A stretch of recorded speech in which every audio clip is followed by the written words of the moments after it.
Bienvenidos, buenas tardes a todos.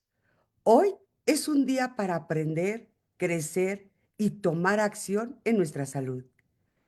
La Asociación Nacional de Promotores y Educadores para la Salud les agradece por ser parte de este espacio de aprendizaje y conciencia.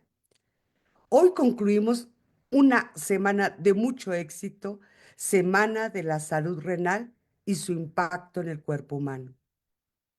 ¿Te imaginas depender de una máquina para seguir viviendo?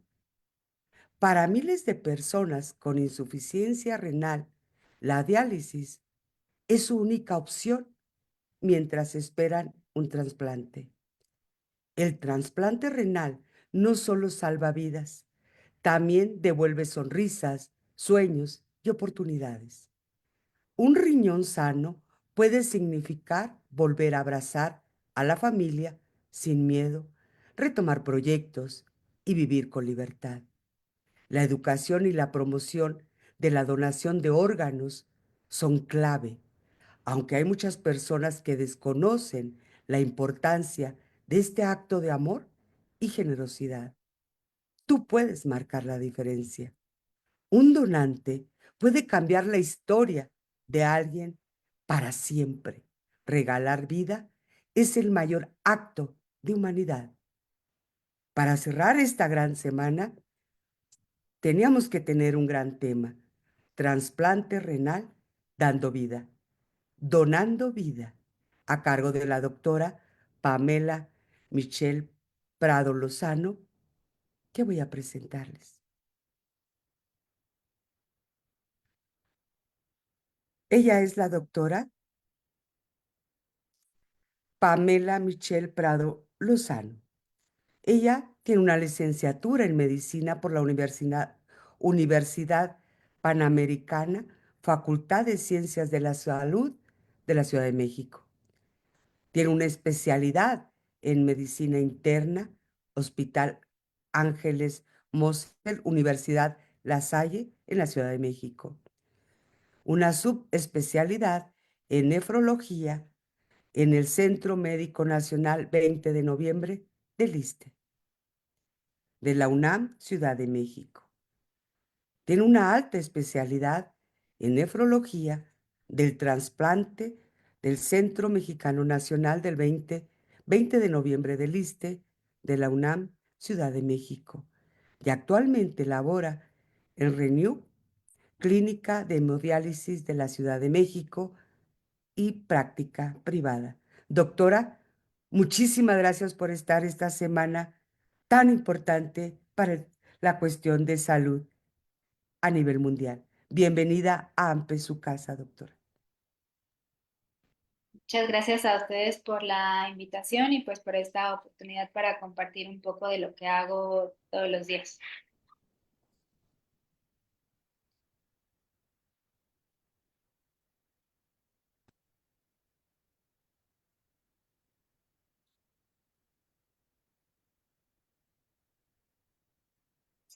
Ahí pueden ver mi presentación. Claro que sí, doctora. Bueno, como ya les comentaba, soy la doctora Pamela Prado y soy médico internista y también médico especialista en nefrología y en trasplante renal. Y bueno, a manera de introducción, actualmente existen aproximadamente 850 millones de personas en el mundo que padecen o tienen diagnóstico de enfermedad renal crónica. Y la mayoría de estas personas van a encontrarse en países de bajos recursos, como es el nuestro. Y la gran desventaja que tienen estos países es que hay un pobre acceso a la salud, tanto desde el momento de la prevención en salud como el diagnóstico oportuno en general de enfermedades, sobre todo aquellas enfermedades crónicas, y el tratamiento también oportuno de estas enfermedades. También se estima que aproximadamente 9 de cada 10 pacientes en países de escasos recursos que tienen ya enfermedad renal crónica no cuentan con un diagnóstico como tal o no saben que padecen de esta enfermedad. Entonces, la enfermedad renal crónica actualmente es considerada la tercera causa de muerte a nivel global y es la primera enfermedad no transmisible cuya mortalidad continúa en ascenso conforme vamos avanzando en edad, a diferencia de enfermedades cardiovasculares o enfermedades pulmonares crónicas, en donde en los últimos años se ha enfocado la prevención en estos padecimientos. Sin embargo, en la enfermedad renal crónica no ha sido el caso y por eso continúa a la alza. También se prevé que para el año 2040 esta vaya a ser la quinta causa de pérdida de años de vida productivos, lo cual habla también de su gravedad a nivel epidemiológico. Entonces, en este mapa de calor podemos ver el cambio que se proyecta que existe en la enfermedad renal crónica desde 1990 hasta el año de 2040. Y si se fijan acá como un foco rojo, tenemos a México. Se espera que para el 2040 aproximadamente el 3% de cada 100.000 personas vaya a fallecer a causa de enfermedad renal crónica. En esta gráfica podemos ver la pérdida de años de vida productivos secundarios de enfermedad renal crónica también para el año de 2040. Y si ustedes se fijan en el caso de las neumopatías crónicas, en el caso del evento vascular cerebral y la enfermedad cardiovascular, se prevé que esta vaya en descenso porque es donde se ha tomado el foco o se ha considerado más importante la prevención. Sin embargo, a pesar de que la enfermedad renal crónica es muy prevalente y ya es una de las principales causas de muerte y de años de vida productivos, no se ha realizado este enfoque de prevención y actualmente hay una campaña por la Sociedad Internacional de Nefrología junto con otras asociaciones de nefrología para que la OMS le dé esta importancia y se empiece a hacer una mayor prevención en este sentido, ya que se espera que esta vaya a la alza y que el 5% de cada 100.000 habitantes vaya a tener una pérdida de años de vida productivos secundario a las causas de enfermedad renal crónica, superando incluso a diabetes. Dentro de los factores de riesgo para el desarrollo de enfermedad renal crónica tenemos el envejecimiento poblacional y el mismo crecimiento poblacional. Este porque se asocia también a factores como el cambio climático, menos oportunidades en salud y situaciones que se dan principalmente en países de bajos recursos. También, como ya conocemos, de las principales causas están la diabetes y la hipertensión. Se estima que aproximadamente una de cada tres personas con diagnóstico de diabetes desarrollan enfermedad renal crónica. Y en cuanto a la hipertensión, una de cada cinco pacientes con hipertensión va a desarrollar enfermedad renal crónica. Y otra cuestión, otro factor de riesgo también importante es el tener una enfermedad cardiovascular. Antecedentes de infartos, pacientes con insuficiencia cardíaca crónica también son factores de riesgo para desarrollar enfermedad renal crónica. Y una vez que ya tenemos enfermedad renal crónica, pues dependiendo del estadio, conforme este vaya avanzando, vamos a requerir en algún momento de una terapia de reemplazo renal. Cuando tenemos un paciente ya diagnosticado y tenemos un estadio avanzado en el cual su tasa de filtrado está por debajo de 20 mililitros minuto, es momento de referirlo al nefrólogo o de empezar a considerar terapias de reemplazo renal. Dentro de las terapias de reemplazo renal contamos con la diálisis peritoneal, la hemodiálisis y el trasplante. En 2010, aproximadamente 2.6 millones de personas se encontraban en alguna de estas terapias de reemplazo y se espera que para el 2030 este número aumente a 5.4 millones. También en cuanto a las estadísticas, una vez que un paciente inicia terapia de reemplazo con diálisis o hemodiálisis, su mortalidad al año de haber iniciado esta terapia es muy alta, de 15 hasta 20%. Y actualmente, desde la década de hecho de los 80, se considera el trasplante renal como el estándar de tratamiento para la enfermedad renal crónica. Esto porque mejora la calidad de vida de los pacientes, disminuye la mortalidad e incluso disminuye los costos en salud a largo plazo, comparado con las otras dos terapias. Este es un estudio que se publicó en el New England Journal of Medicine, ya es un estudio un poco viejo, es del 1999. Sin embargo, es un estudio clásico porque es de los primeros que valora la mortalidad asociada a estar en diálisis comparado con el trasplante renal. Entonces, en este estudio ellos incluyeron a 228.552 pacientes que estuvieran en diálisis o hemodiálisis. Y después de estos 228.000 los separaron en aquellos que estaban ya en una lista de espera para recibir un trasplante de donador cadavérico y en aquellos que durante el tiempo de seguimiento de 1991 a 1997 recibieron un trasplante. Entonces podemos ver en este primer renglón, la mortalidad de estar en diálisis era de 16.1 por cada 100 pacientes año, la cual disminuía a 6.3 únicamente por encontrarse en la lista de espera y de ahí disminuía a 3.8 en aquellos pacientes que se lograban trasplantar durante el seguimiento. Ellos también observaron que la mortalidad era menor según el grupo etario, entre más jóvenes los pacientes, menos mortalidad. Sin embargo, seguía existiendo esta diferencia de estar en lista de espera, era aún menor y mucho menor de aquellos pacientes que lograban trasplantarse. Pero incluso en aquellos pacientes mayores de 60 años, ellos incluyeron pacientes hasta 70 años de edad, vieron cómo la mortalidad disminuía de manera importante únicamente por estar en lista de espera y pues mucho más en aquellos pacientes que tenían la oportunidad de trasplantarse. Esto también fue observado incluso en aquellos pacientes que tenían diabetes. Los autores de este estudio mencionan que muy probablemente la diferencia en la mortalidad de estar en lista de espera contra aquellos pacientes que continuaban en diálisis pero que no estaban en una lista de espera para recibir un órgano de donador cadavérico se debiera a que había un sesgo de selección. Es decir, que muy probablemente los pacientes que se consideraban candidatos a trasplante, pues tenían en sí ya una mejor condición general, tenían a lo mejor menos complicaciones derivadas de la enfermedad renal crónica o de los padecimientos que los llevaron a la enfermedad renal y que por eso mismo se habían seleccionado para estar en lista de espera y que pues tenían una menor probabilidad de fallecer. Pero vemos como aquellos pacientes que sí lograron trasplantarse, pues la mortalidad disminuía de manera bastante significativa. También lo que ellos observaron es que después del trasplante la mortalidad aumentaba en los 3 primeros meses después de la cirugía.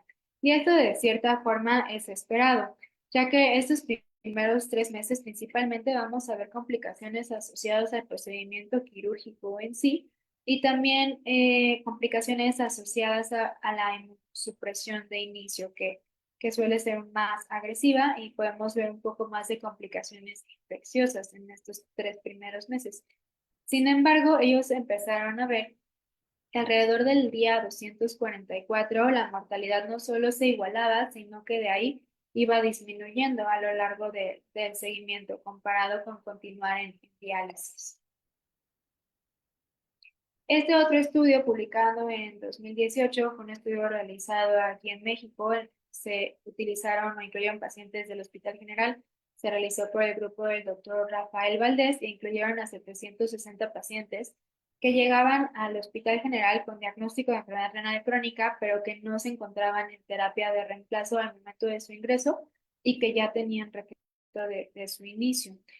Y ellos lo que quisieron valorar era la mortalidad que tenían estos pacientes dependiendo de si se encontraban o si contaban con algún tipo de seguridad social comparado con aquellos que no tenían ningún tipo de seguro médico. Entonces, de estos 760 pacientes, 252, que es el 33%, se encontraban en o iniciaron un programa de hemodiálisis crónica, 223 en un programa de hemodiálisis intermitente, es decir, que recibían una o 2 semanas o 2 sesiones a la semana, al contrario de la hemodiálisis crónica, que recibían 3 sesiones ya fijas y programadas. Los pacientes que se incorporaron a un programa de diálisis peritoneal continua ambulatoria, que fueron 130, y 79 en el grupo de diálisis peritoneal intermitente.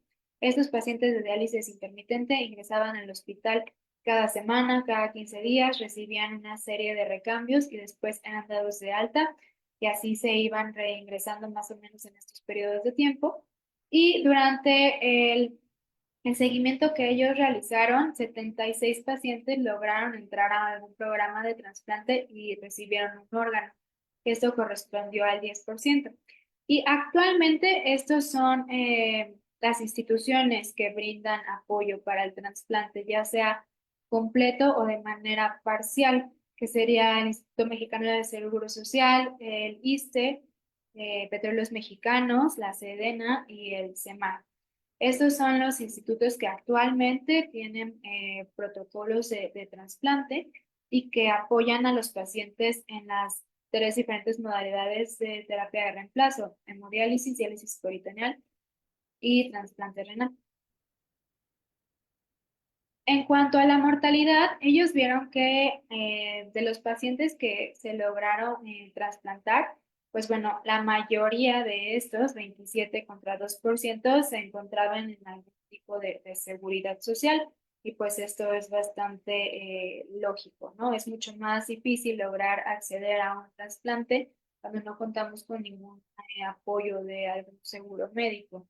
De aquellos pacientes que no contaban con algún tipo de seguro médico, la mayoría se incorporaron a programas de hemodiálisis crónica, ya que suele ser la terapia más ofertada a este grupo de pacientes. Y de aquellos que sí contaban con algún tipo de seguro social, la mayoría ingresaron a un programa de diálisis peritoneal, ya que en varias instituciones es la primer terapia que se les ofrece a los pacientes, independientemente tal vez de su preferencia. Y también es importante observar que de aquellos pacientes que no contaban con algún tipo de seguridad social, la mayoría ingresaron a programas intermitentes, ya fuera de hemodiálisis o de diálisis peritoneal. Y esto muy probablemente en relación a que el paciente tenía que costear sus tratamientos al menos de forma parcial. Ellos también observaron diferencias en la mortalidad. En el estudio se reporta una supervivencia global de 45,8%, y la mortalidad en aquellos pacientes que contaban con algún tipo de seguro médico fue de 38%, comparado con casi 57% de aquellos pacientes que no contaban con ningún tipo de seguro.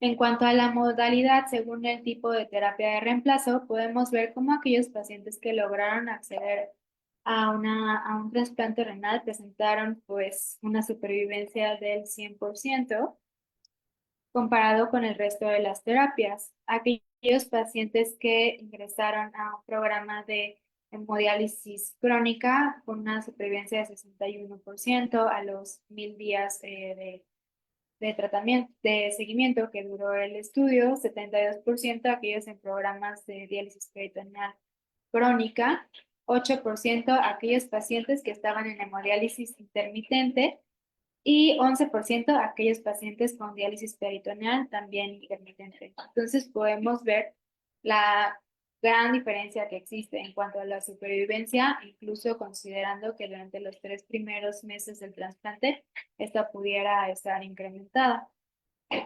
Entonces, actualmente en Estados Unidos sí se ha observado, y en general a nivel global, un incremento en el número de donaciones, esto sobre todo a partir de la década de los 90, más cercano hacia los 2000.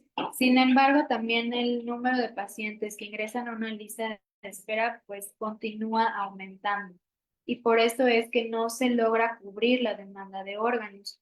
Actualmente, hasta enero de este año, existían 15,809 pacientes en lista de espera, de acuerdo con las cifras del CENATRA, que es el Centro Nacional de Transplantes de aquí de México. Y estas son las estadísticas que nos muestra el CENATRA. Ellos hacen un cierre de sus estadísticas, por así decirlo, hasta el 31 de diciembre de cada año, y podemos ver cómo, pues, a lo largo de este tiempo sí han ido aumentando de manera significativa el número de pacientes que se enlistan para recibir un trasplante. En 2024 la lista cerró en 16,675, y esto es únicamente de riñón. Y de acuerdo a las diferentes instituciones, pues podemos ver cómo la mayoría de estos pacientes se encuentran afiliados al Instituto Mexicano de Seguro Social, seguido por aquellos que tienen la posibilidad de recibir algún órgano en alguna institución privada, y después de esto sería este. Entonces, ¿qué necesitamos para podernos incorporar a un programa de trasplante? Pues cuando ya tenemos el diagnóstico de enfermedad renal crónica, cuando estamos en un estadio 4 y que nuestra tasa de filtrado es por debajo de 20, es momento de empezar a a considerar esta opción como terapia de reemplazo. En aquellos pacientes que además de enfermedad renal crónica tienen diabetes y que por lo tanto esperamos que su enfermedad pueda progresar un poco más rápido, podemos considerar incluirlos cuando su tasa de filtrado está por debajo de 25. Y también existe algo que se conoce como un trasplante anticipado. Para poder ingresar a una lista de donación cadavérica es necesario que contemos con una terapia de reemplazo, ya sea diálisis peritoneal o hemodiálisis. Sin embargo, si nosotros contamos con algún potencial donador vivo, entonces podemos realizar lo que se conoce como un trasplante anticipado, es decir, recibir un trasplante de inicio sin tener que haber pasado por hemodiálisis o diálisis peritoneal. Y esto se puede considerar cuando la tasa de filtrado está por debajo de 15 y que no tenemos como tal una urgencia para iniciar la terapia. Los límites de edad para poder donar o recibir un órgano, bueno, para donar idealmente tienen que ser pacientes mayores de 21 años. Esto es de acuerdo con el Consenso Nacional para el Donador y el Receptor de Órganos Renales. Es una contraindicación absoluta en nuestro país ser menor de 18 años para donar. Esto sobre todo relacionado al aspecto psicosocial, que tal vez los pacientes no, no vayan a tener la madurez suficiente para comprender lo que significa como tal o las potenciales complicaciones o qué es lo que viene después de ser un donador. Y en edades entre 18 y 21 años se considera una contraindicación relativa y hay que ser muy selectivos con esos casos y sobre todo valorar que el paciente o el potencial donador comprenda lo que la donación implica. Y para ser receptor realmente no existe ningún límite de edad.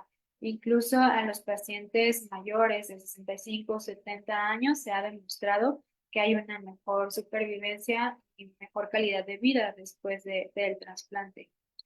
Hay diferentes tipos de donador. Existe el donador cadavérico, que pues es una persona que falleció y deseaba donar sus órganos. Para poder recibir un órgano de donador cadavérico, entonces tenemos que estar ya en una lista y debemos de contar con terapia de reemplazo, diálisis o hemodiálisis. Existen los donadores vivos, que estos pueden ser relacionados directamente o no relacionados, que también los pueden escuchar como afectivamente relacionados, por ejemplo, entre esposos o amigos. Y existe algo que se llama el trasplante cruzado. Estos son donantes vivos. Yo puedo tener a mi potencial donador, pero no somos compatibles a nivel de genético. Y entonces hay otra potencial pareja que están en la misma situación y se hace un trasplante cruzado, es decir, el potencial donador de otro receptor, si es compatible conmigo, puede donarme a mí ese órgano y así se van haciendo cadenas de donación. Entonces, aquí tenemos un ejemplo de los diferentes sistemas que existen de trasplante cruzado. En este caso, en el que se denomina como cadena de dominó, existe un donador altruista que él decide donar uno de sus órganos. Es un donador anónimo. Tenemos aquí una pareja de donador y receptor, sin embargo, entre ellos no son compatibles. Entonces, este receptor recibe un órgano de un donador altruista y ellos, todos estos parejas de donador y receptor ingresan a una lista de donadores. Entonces, el donador de la primera pareja le va a donar a un receptor de otra pareja con el que sea compatible y así de forma subsecuente se van realizando estos trasplantes. Y existe otro tipo de trasplante cruzado que se llama la cadena de donadores que nunca acaba. Entonces tenemos igual, tenemos una pareja de donador y receptor, sin embargo estos no son compatibles, entonces mi donador le dona al de la siguiente pareja con el cual sí es compatible y así de esta forma se va siguiendo como la cadena y digamos que de esta última pareja queda su donador libre. Y en el momento en el que se enliste una nueva pareja con la cual mi donador sea compatible, entonces se le llamará y se le pedirá que done y de esta forma se continúan las cadenas. Entonces, en los casos de trasplante de donador vivo, pues se considera donador a una persona sana que se somete a un riesgo quirúrgico con el fin único de beneficiar a alguien más. También se ha visto que los trasplantes de donante vivo tienen mejores desenlaces, ya que pues se estudia mejor a la pareja, son cirugías finalmente planeadas y podemos entrar en mejores condiciones a la cirugía.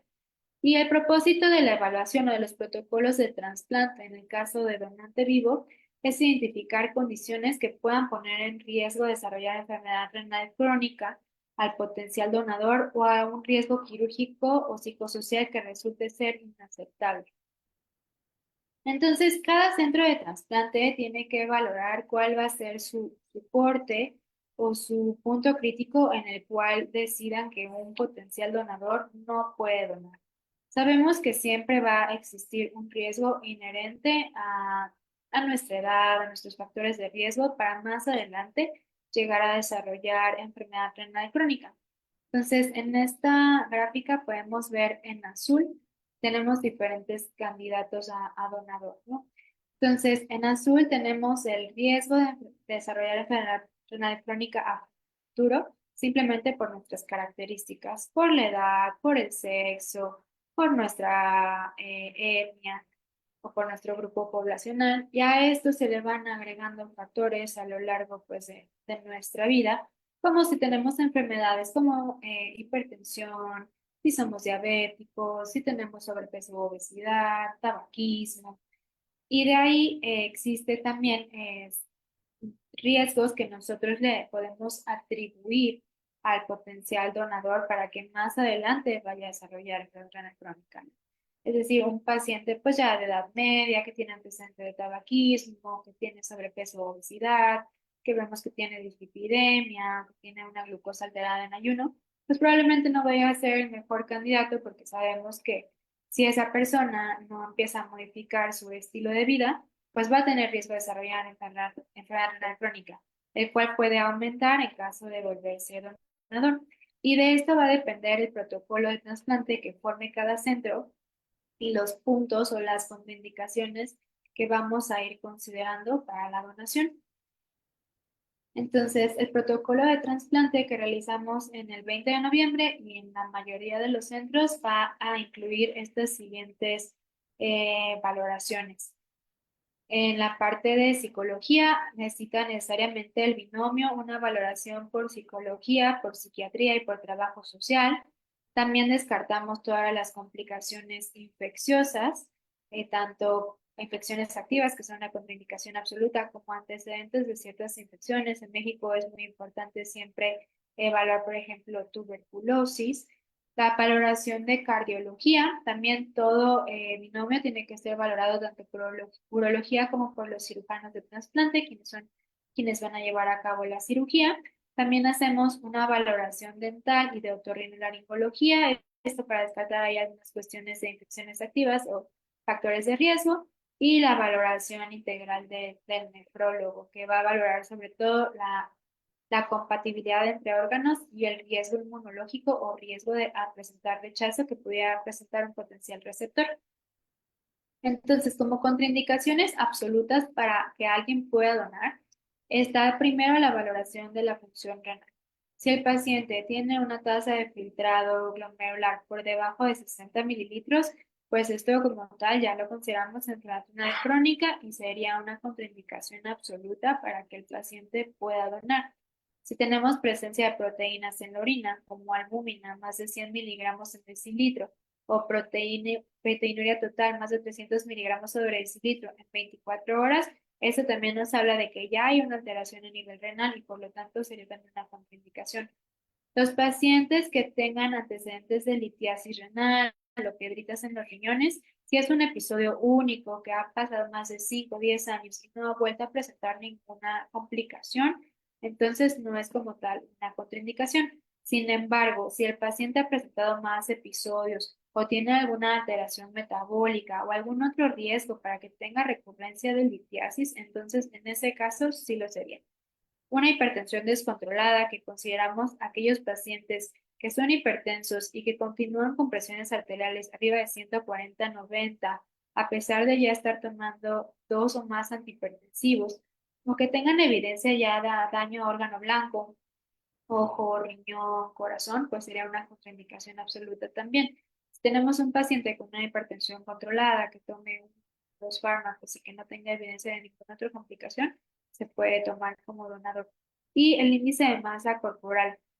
Estrictamente en el consenso nacional del donador se contraindica con un IMC por arriba de 30 y que tengan algún otro factor de riesgo o como dislipidemia, tabaquismo, hipertensión, o que veamos que el paciente sea considerado como donador y que se le han dado ciertos cortes de tiempo para bajar de peso y que no logra bajar de peso o no logra mantener esta pérdida, entonces se considera contraindicación. En el 20 de noviembre nuestro punto de corte para contraindicar es un IMC de 27. Entonces esto también va a depender de cada centro. Y también otras contraindicaciones, el diagnóstico de diabetes, ya que es la principal causa de enfermedad renal crónica, tener un cáncer activo. En este caso, en cuanto al cáncer, dependerá también si tenemos antecedente de cáncer, aunque ya no esté activo actualmente, dependiendo del tipo, es el tiempo en remisión que debe haber pasado para poder considerarse como potencial donador. También si tenemos enfermedades pulmonares crónicas que estén descontroladas o que sean severas, el antecedente o el diagnóstico de poliquistosis renal comprobada genéticamente también, porque este paciente muy probablemente va a desarrollar enfermedad renal crónica, el consumo de sustancias psicoactivas o que tengan una mala capacidad cognitiva. Y a nivel anatómico, en cuanto a los riñones, pues que haya aterosclerosis o una displasia fibromuscular de la arteria renal que sea de forma bilateral. En cuanto a la donación y embarazo, ¿qué pasa si soy una mujer en edad fértil y tengo deseos de donar o si ya he tenido embarazos previos? Pues siempre que tenemos una mujer en edad fértil tenemos que preguntarnos si tiene deseos de embarazarse, si se ha embarazado previamente o no y si ya lo ha hecho, si quiere tener más hijos. Realmente no existe una contraindicación como tal, pero sí es importante platicar esto con las pacientes porque sí hay un riesgo incrementado de complicaciones a largo plazo. Ahorita vamos a hablar un poco más de eso. También es muy importante si la paciente ya ha tenido embarazos, preguntar si ha tenido complicaciones de enfermedad hipertensiva del embarazo, como preeclampsia, eclampsia, síndrome de HELP, ya que estos pues también son factores de riesgo para tener alteraciones renales y que la pueden predisponer más adelante a una enfermedad renal.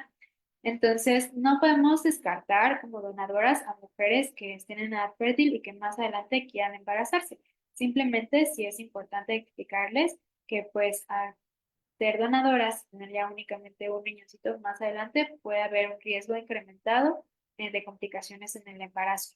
Y si nuestra paciente acaba de ser mamá recientemente, pues tenemos que esperar por lo menos un año después de que concluyó el embarazo para que pueda donar. También se recomienda evitar el embarazo después de haber donado por lo menos un año hasta que haya recuperación completa después de que se hizo la donación o la nefrectomía. Y pues es importante mencionarles esto, que existe un riesgo incrementado de presentar hipertensión gestacional o preeclampsia comparada con la población general en las pacientes donadoras. Este es un estudio que se realizó en Canadá y ellos incluyeron a 595 mujeres y les dieron seguimiento pues cercano a 11 años. La edad media de las pacientes era de 29 años y ellos compararon los desenlaces en cuanto a los embarazos con el desarrollo de preeclampsia, hipertensión gestacional, esto como desenlace primario, el desenlace combinado, y los desenlaces de forma independiente como desenlaces o outcomes secundarios. Incluyeron de esas 595, eran 131 donadoras y las compararon con 788 no donadoras. Entonces vemos como en aquellas pacientes que habían donado era mucho más frecuente que desarrollaran estas complicaciones, ¿no? hipertensión, preeclampsia. Sin embargo, no hubo mayor riesgo de presentar otras complicaciones como que tuviera que ser parto por cesárea, hemorragia postparto, parto pretérmino. Y aún así, los riesgos realmente no estuvieron demasiado incrementados, por lo que se concluye que aunque hay probabilidades de tener un desenlace adverso, estos son significativamente incrementados y por lo tanto no estaría contraindicada la donación. Entonces, ¿cuál es el riesgo que tenemos después de haber donado? Desarrollar enfermedad renal crónica. Sabemos que después de donar, pues nuestra función renal se va a disminuir de un 25 al 40%. Estrictamente, pues estamos perdiendo la mitad de nuestra función renal, si consideramos que tenemos dos riñones, si estamos donando uno. Sin embargo, el riñón que se queda va a tender a compensar la función del otro a lo largo del seguimiento de estos pacientes.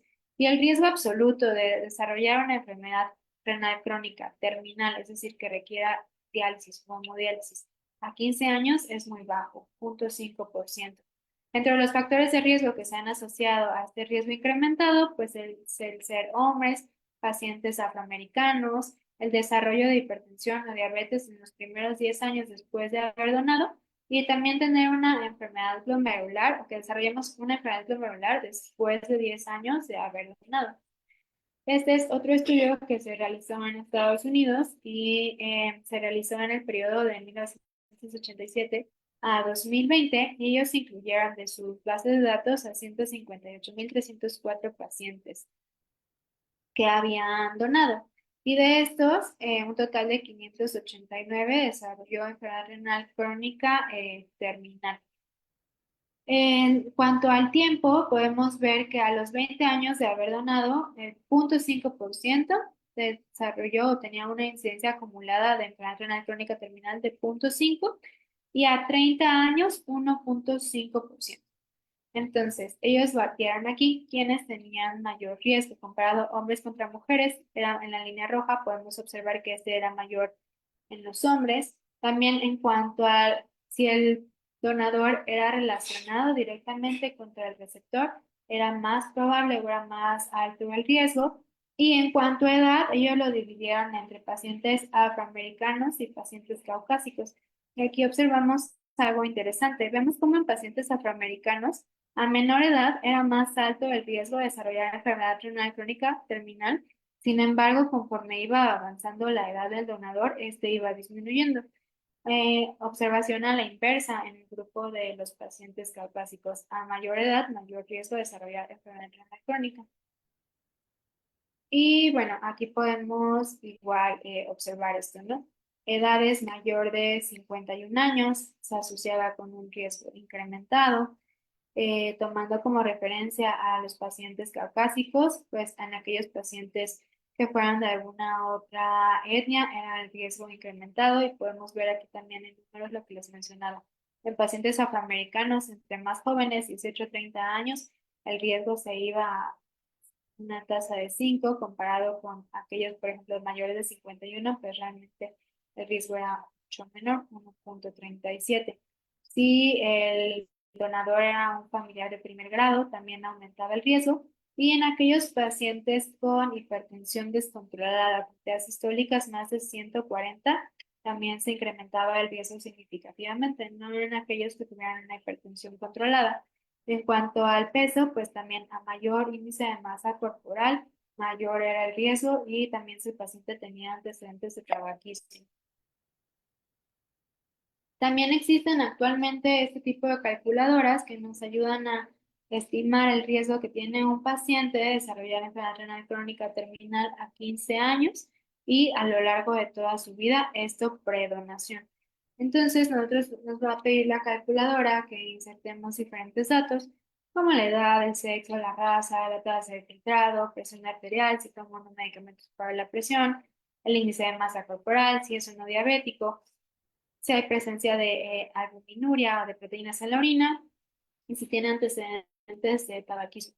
Entonces, por ejemplo, este es el caso de una mujer pues relativamente joven, 37 años, caucásica, sin alteraciones en su función renal, no fumadora, no diabética, no hipertensa, discretamente ahí con sobrepeso y el riesgo que ella tiene a desarrollar enfermedad renal crónica a lo largo de su vida es muy bajo, 0,38%.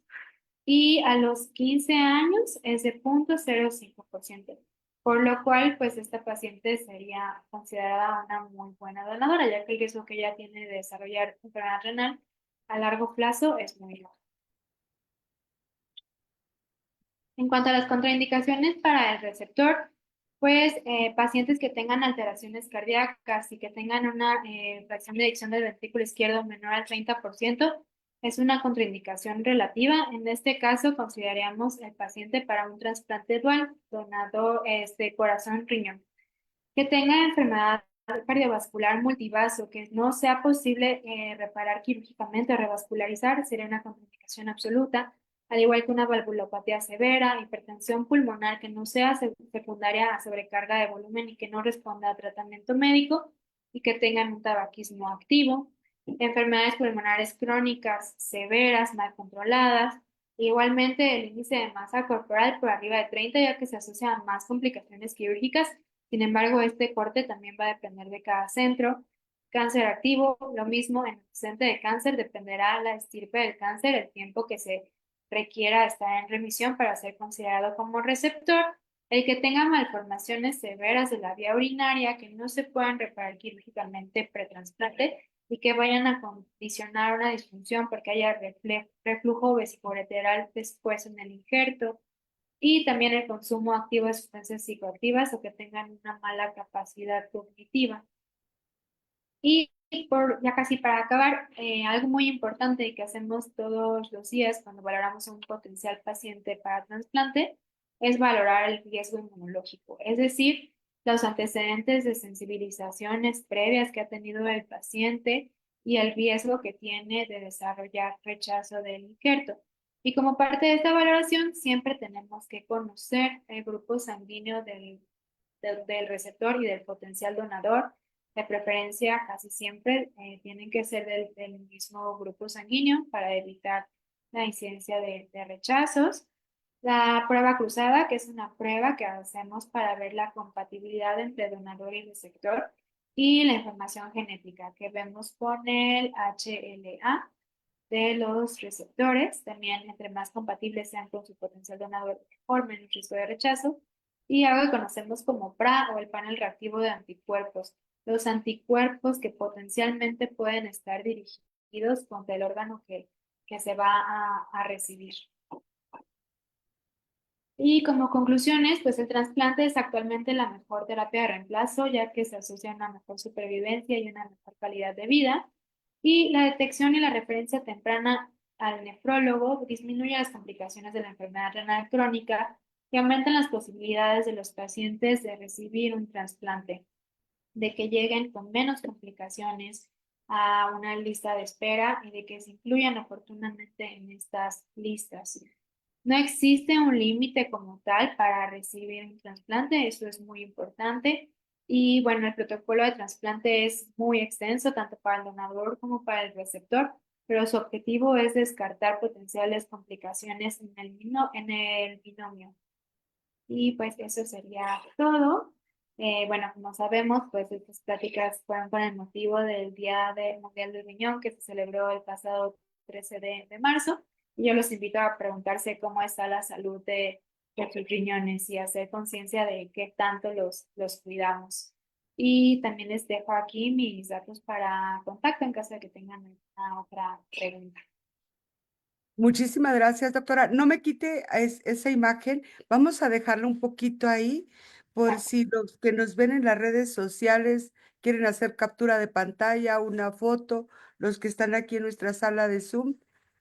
Doctora, sé que usted está en el hospital, en consulta, no tiene mucho tiempo, pero hay algunas preguntas. Usted me dice si se las Sí, sí, sí, está. la realizo y cuántas, ¿ok? Usted me hace señal, porque hay muchas, doctora, ¿eh? Ok. ¿Ok? Bueno, vamos a empezar. Ujú. Eh, creo que, bueno, aquí dice, es un nutriólogo de Mexicali, Baja California, y Sí. le pregunta, ¿cuál es la vida? ¿Tiempo que dura? de un riñón trasplantado?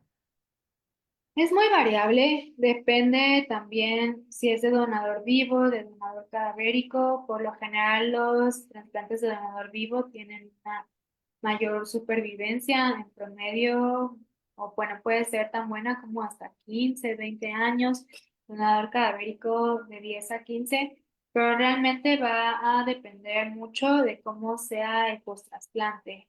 Si el paciente cursa con infecciones y esto nos hace que modificamos la inmunosupresión, o si el paciente tiene rechazos, pues se va a ver disminuida la supervivencia. Entonces sí, sí puede llegar a ser muy variable, pero en promedio 10, 15 años. Muchas gracias. Aquí, doctora, es una ama de casa de Honduras que le pregunta, ¿en el trasplante de riñón puede haber complicaciones y cuándo se dan las primeras señales? Sí, en cualquier procedimiento puede haber complicaciones. Yo siempre les digo a mis pacientes, hasta quitándonos una uña o una muela puede haber una complicación. En los primeros, o en el post-trasplante inmediato, las principales complicaciones son complicaciones quirúrgicas, es decir, trombosis del injerto, que haya tal vez un hematoma, que es como una colección de sangre, o que no haya un flujo adecuado de sangre al injerto. Esas son las que más tenemos, más tememos. Se pueden hacer coleccioncitas de líquido y que ameriten tal vez un drenaje o una segunda intervención. Y en los primeros 3 meses, ya en la parte más médica, no tanto quirúrgica, las infecciones. Todos los pacientes para poderse trasplantar tienen que recibir tratamiento inmunosupresor. Esto quiere decir, vamos a bajar las defensas de la persona que está recibiendo un trasplante para que su cuerpo no lo ataque y no rechace. Y al menos hasta ahorita no podemos seleccionar qué defensas bajar, qué defensas no. Y al bajar en general las defensas, pues estamos más susceptibles a cualquier tipo de infección. Muchas gracias. Aquí tenemos una más. Y este es un médico general de Honduras también y dice, pacientes que no tienen oportunidad de trasplante, ¿se transfunden? Mm, si estamos seguros que no tiene oportunidad de trasplante, sí. También, en general, creo, hay que ser muy juiciosos de cuándo vamos a transfundir un paciente, ¿no?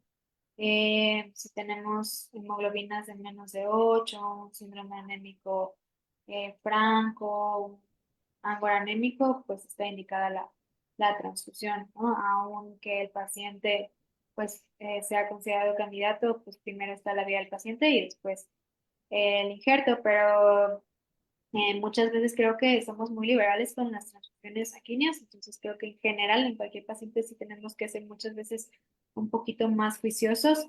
Cuando el paciente es un potencial receptor, sí tratamos de limitar las transfusiones lo más que se pueda, optimizar bien el manejo de enfermedad renal crónica, ver si no tiene deficiencias de hierro, cómo está el control mineral óseo, ¿no? Las PTH muy elevadas también se asocian a resistencia a la eritropoyetina y a los otros estimulantes, ver que la dosis de estimulante sea la correcta o que de entrada pues que sí tenga estimulantes si es que lo requiere. Y pues si podemos optimizar todo esto y el paciente no tiene una indicación para una transfusión urgente, pues preferir optimizar el manejo de la anemia. Muchas gracias. Aquí una más. Dice, ¿cuál es el que si la persona que recibió el órgano tiene que seguir con medicamentos, con tratamientos el resto de su vida?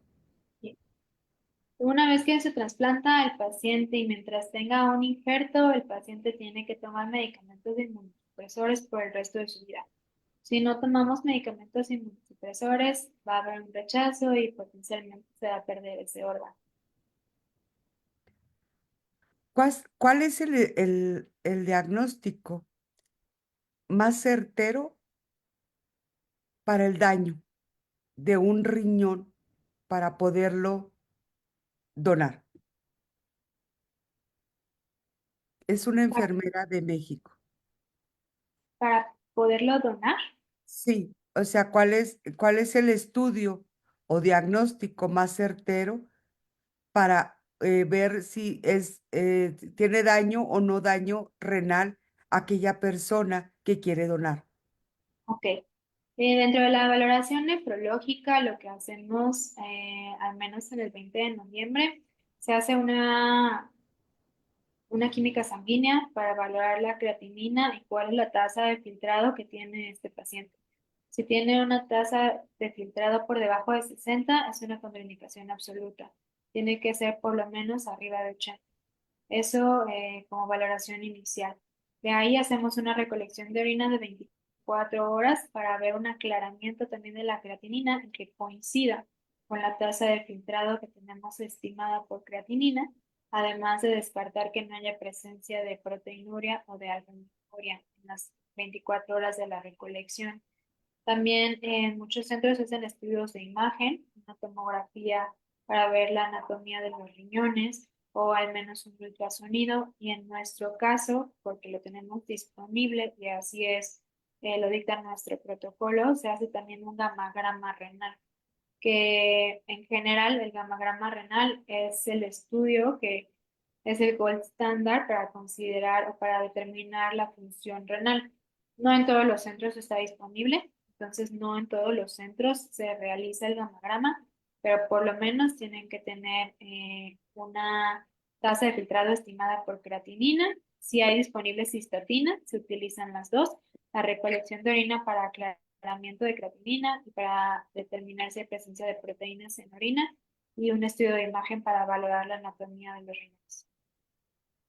Muchas gracias, doctora. Aquí una más, que le preguntan, desde la fisiopatología molecular, ¿cómo impacta la difusión renal a nuestro organismo? No entiendo bien La esa- pregunta, ¿ok? Le hago otra, una bióloga le pregunta, una bióloga de Paraguay, ¿cuáles son los cuidados que necesita un monorreno? Pues evitar sobre todo nefrotóxicos. En cuanto a medicamentos, pues lo que son los antiinflamatorios no esteroideos, los inhibidores de la bomba de protones, tiene evitar el sobrepeso y la obesidad.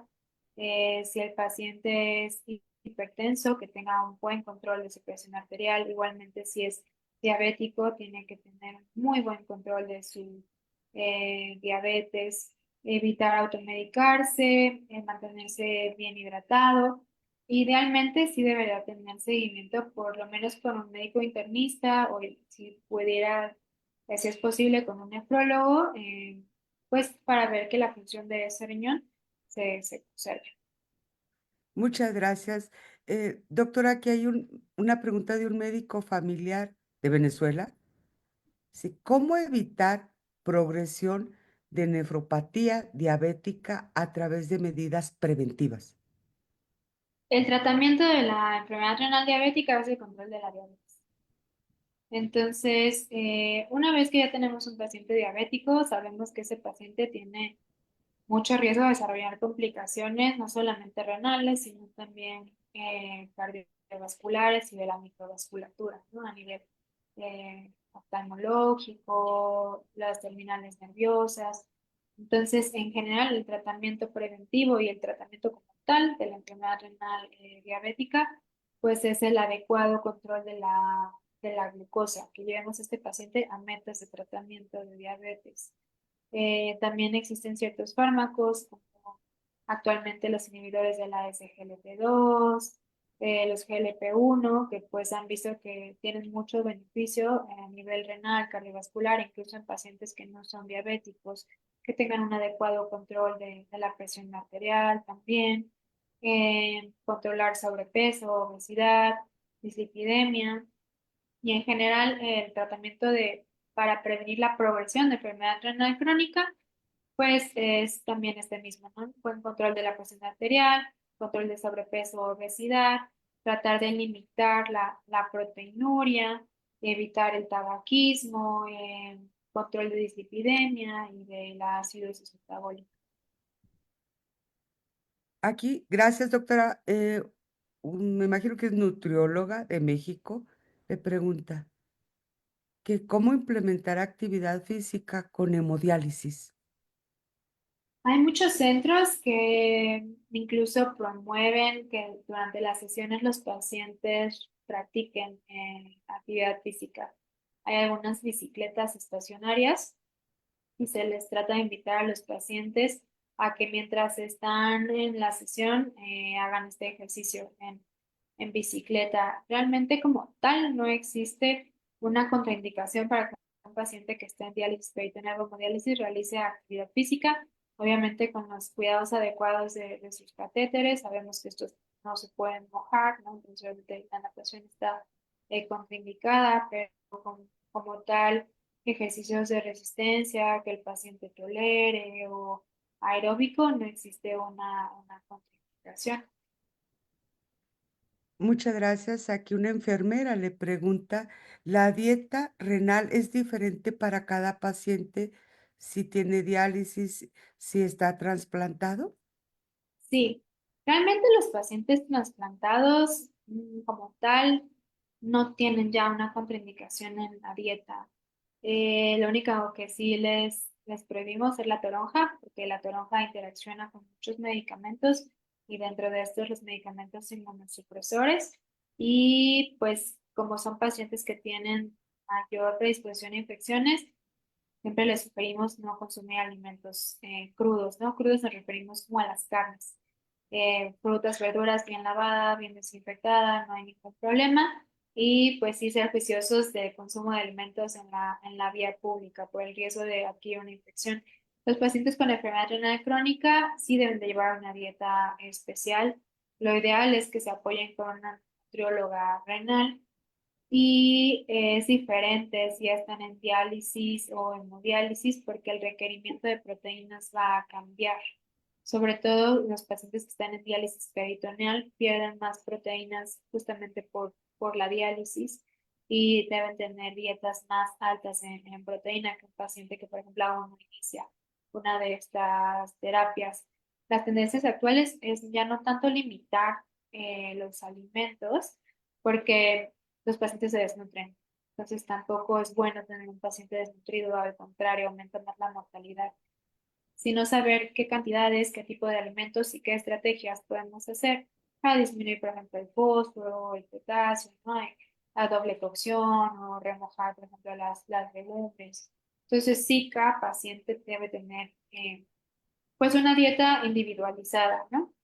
Y lo recomendable es que se apoyen con el nutriólogo renal. Muchas gracias, doctor. Aquí un químico de México dice, en pacientes renales se debe solo transfundir concentrarnos eritrocitarios con caducidad amplia. Nosotros solicitamos, como había dicho previamente, ser muy juiciosos de cuándo vamos a transfundir a un paciente. Invariablemente, si transfundimos a un paciente, ese paciente va a desarrollar anticuerpos, que es uno de los eventos sensibilizantes que nosotros conocemos, ¿no? Si es indispensable transfundir al paciente, solicitamos que los concentrados sean radiados, leucodepletados. Esto para eliminar los linfocitos que pudieran ir en nuestra. Muchísimas gracias, doctora. Para ir ahora sí cerrando, aquí dice, excelente su tema, es un médico, que si es representativo del país las estadísticas de Jalisco. ¿Tiene usted datos sobre Jalisco? Sí, bueno, desafortunadamente sabemos que en nuestro país la estadística no es nuestro fuerte, ¿no? Realmente es, son pocos los centros que realizan o que tienen bases de datos eh, con buena estadística, pero Jalisco sí es de los que son más representativos, sí son un poquito más mm, como apegados a esa parte y son quienes tienen las mejores estadísticas en enfermedad renal del país. Sí. Un técnico en hemodiálisis de Guatemala le ¿Mm? pregunta, ¿cuál es el principal factor del fallo renal? Eh, pues como tal, a nivel mundial, la principal causa de enfermedad renal crónica es la diabetes. Me quedé muda, doctora. Bueno, aquí una más le pregunta que si tiene alguna estadística sobre las personas trasplantadas y que cuánto lograron vivir bien. Eso es muy variable. Va a depender del país y del centro.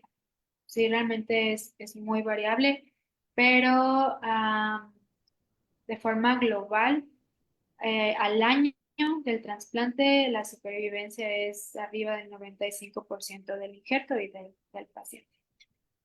Tenemos tiempo para una más. Una más sobre, esta es sobre enfermedades del riñón y el VIH. Ujú. Eso le pregunta. Ok. Pues el VIH puede generar enfermedad renal. Son diferentes tipos de glomerulopatías que pueden estar asociadas tanto a la infección como tal del VIH, como al tratamiento también del VIH o de las infecciones oportunistas. Y actualmente no existe una contraindicación para que un paciente con VIH que esté bien controlado reciba un trasplante renal. ¿Ok? Esta pregunta la hizo una enfermera de Tabasco. O sea que sí puede ser candidato a recibir trasplante, doctora. Sí, depende mucho del centro, porque hay centros que no realizan trasplantes en VIH positivo o hepatitis C positivo, pero como tal no existe una contraindicación. Si los pacientes están bien controlados, se puede realizar el trasplante. O un donador VIH puede donar a un paciente VIH positivo o hepatitis C positivo puede donar a un paciente hepatitis C positivo. Y dejé esta para cerrar, mientras que acomodó para hacer la entrega de manera virtual su reconocimiento, doctora. El costo, el costo de un trasplante. Ya le vi su carita, así como que, pero bueno, dije, la dejo al final. El costo, realmente costearlo en institución privada sí es muy elevado. Mm, Yo calculo que depende, pero aproximadamente 1 millón. Esto de la cirugía y de los medicamentos inmunosupresores y todo el proceso inicial. Realmente yo creo que lo que es más costoso a largo plazo es el tratamiento de mantenimiento, los medicamentos inmunosupresores que va a tener que continuar el paciente pues mientras tenga ese injerto, sí son medicamentos muy costosos. Por eso la mayoría de los pacientes que se trasplantan es a través de alguna institución o tener un muy buen seguro médico que nos cubra esa parte. Sí, bueno, doctora, no le quitamos más su tiempo. ¿Sí me permite compartir su reconocimiento y hacer la entrega? Muchas gracias.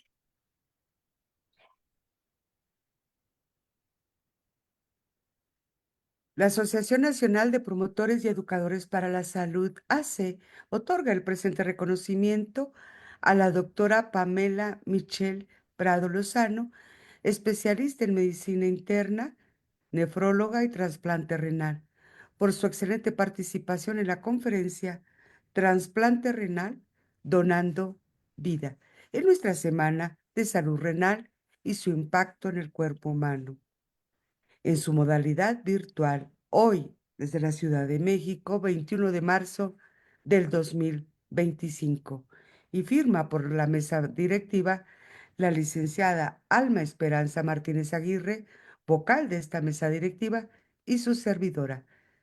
Doctora, ha sido un placer aprender con usted Muchísimas gracias. y un mensaje para cerrar, doctora.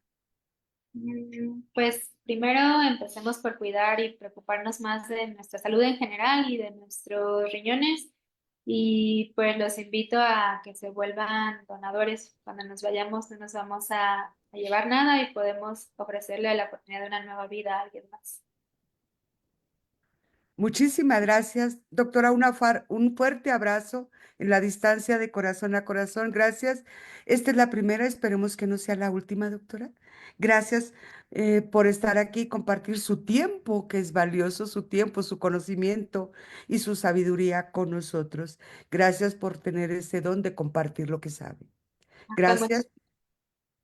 Y a todos los que nos siguen en las redes sociales, a los que entraron aquí en Zoom, un abrazo fraterno de corazón a corazón en la distancia y la gratitud por ese deseo de aprender cada día más sobre el cuidado de nuestra salud. Y te pedimos, vamos a hacer viral a la doctora. ¿Por qué no hacerla viral? Que compartas esta ponencia. Créeme, es importante, es un problema de salud pública. Y aquí promovemos la donación. Dos, también despertamos conciencia que hay que cuidar nuestros riñones. Y dejé esa pregunta de cuánto cuesta, creo que te cuesta más alimentarte, el ir hacer todas las actividades que llegar a una cirugía. Y solo tal vez podamos salvar más de una vida. Solo tal vez. A nombre de la Asociación Nacional de Promotores y Educadores para la Salud, buenas noches, bonito fin de semana para aquellos que pueden descansar sábado y domingo y los esperamos el próximo mes. Gracias, doctora. Bendiciones a todos en la distancia.